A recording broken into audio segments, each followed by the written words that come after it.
देश भर के 5 राज्यों के चुनाव परिणाम घोषित हो चुके हैं। इन 5 राज्यों में से 4 राज्यों में बीजेपी आगे है, लेकिन सबसे ज्यादा चर्चा इस समय उत्तर प्रदेश की हो रही है, जहां योगी आदित्यनाथ की सरकार ने फिर से एक बार धमाकेदार वापसी करके हर किसी को चौंका दिया है। आज यूपी के मुख्यमंत्री देश के सबसे लोकप्रिय नेताओं में से एक बनकर उभरे हैं, लेकिन कैसे एक योगी मुख्यमंत्री की कुर्सी तक पहुंच गया, तो चलिए जानते हैं योगी आदित्यनाथ का ये अनोखा सफर। चेतावनी, अगर वे सुधरे नहीं तो राम नाम सत्य है कि यात्रा अब निकलने वाली है। योगी आदित्यनाथ का जन्म 5 जून 1972 को उत्तराखंड के पौड़ी गढ़वाल में हुआ था। बचपन में उनके माता पिता ने उनका नाम अजय रखा था और इसीलिए योगी आदित्यनाथ का असली नाम है अजय मोहन बिष्ट। योगी आदित्यनाथ ने जब अपने गुरु से दीक्षा ली थी और इसी दीक्षा के बाद उन्हें योगी आदित्यनाथ नाम दिया गया था। योगी आदित्यनाथ के पिता आनंद सिंह बिष्ट एक फॉरेस्ट रेंजर थे, जिनकी 20 अप्रैल 2020 को दिल्ली के एम्स में एक पुराने बीमारी से मृत्यु हो गई थी।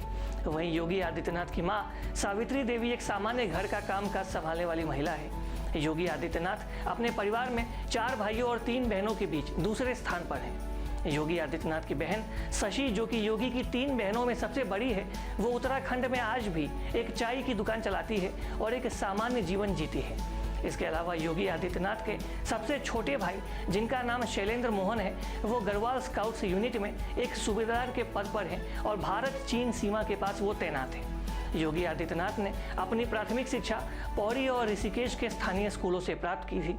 इसके बाद उन्होंने हेमवती नंदन बहुगुणा गढ़वाल विश्वविद्यालय, जो कि उत्तराखंड में है, वहां से पढ़ाई की और वर्ष 1992 में उन्होंने मैथमेटिक्स में डिग्री प्राप्त की थी।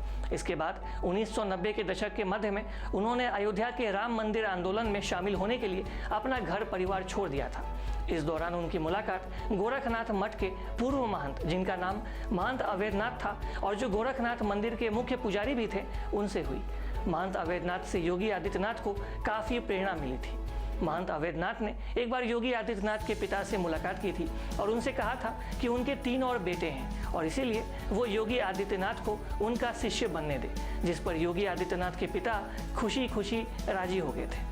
इसके बाद योगी आदित्यनाथ ने वर्ष 1993 में अपना पारिवारिक जीवन त्याग दिया और वो महंत के शिष्य बनने के लिए उत्तर प्रदेश के गोरखपुर चले गए। कारवां चलता गया और वर्ष 2002 में योगी आदित्यनाथ ने रामनवमी के दिन हिंदू युवा वाहिनी नामक एक संगठन बनाया, जिसका उद्देश्य था हिंदू समाज में एकता पैदा करना।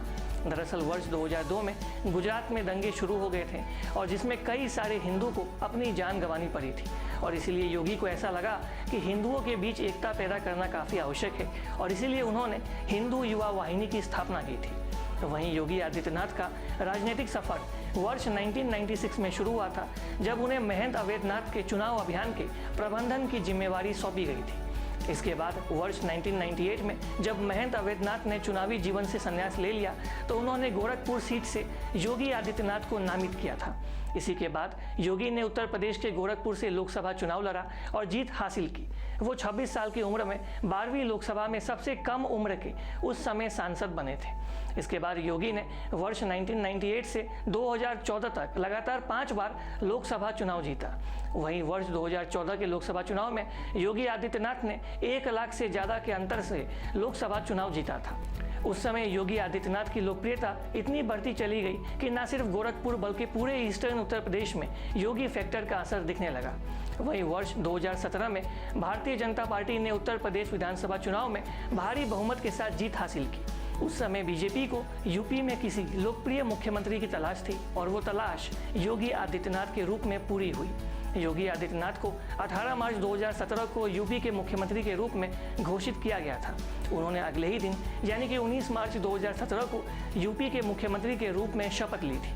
मुख्यमंत्री बनने के बाद योगी आदित्यनाथ ने ताबड़तोड़ और बेखौफ होकर कई सारे फैसले लेना शुरू कर दिए। योगी आदित्यनाथ उत्तर प्रदेश में गुंडा राज और माफियाओं के खिलाफ सरकारी बुलडोजर चलाते गए और इसीलिए उन्हें कई लोग यूपी में बुलडोजर बाबा भी कहते हैं। वहीं पुलिस ने अपराधियों से निपटने के लिए एनकाउंटर मॉडल को अपनाया, जिसकी चर्चा पूरे देश भर में हुई। चाहे उत्तर प्रदेश के भीतर अपराधी और दंगा करने वालों से निपटना हो या फिर यूपी के विकास के लिए एक्सप्रेसवे और सड़क बनाना हो। योगी आदित्यनाथ की इस सख्त छवि ने उन्हें न केवल यूपी में बल्कि देश में लोकप्रिय बना दिया है। आज कई सारे सर्वे ऐसे बताती है कि देश के सबसे पॉपुलर मुख्यमंत्री योगी आदित्यनाथ बन चुके हैं और अब फिर से एक बार बीजेपी ने उत्तर प्रदेश की जनता का विश्वास जीतकर उत्तर प्रदेश में बम्पर जीत हासिल की है और इसका श्रेय जाता है योगी आदित्यनाथ को।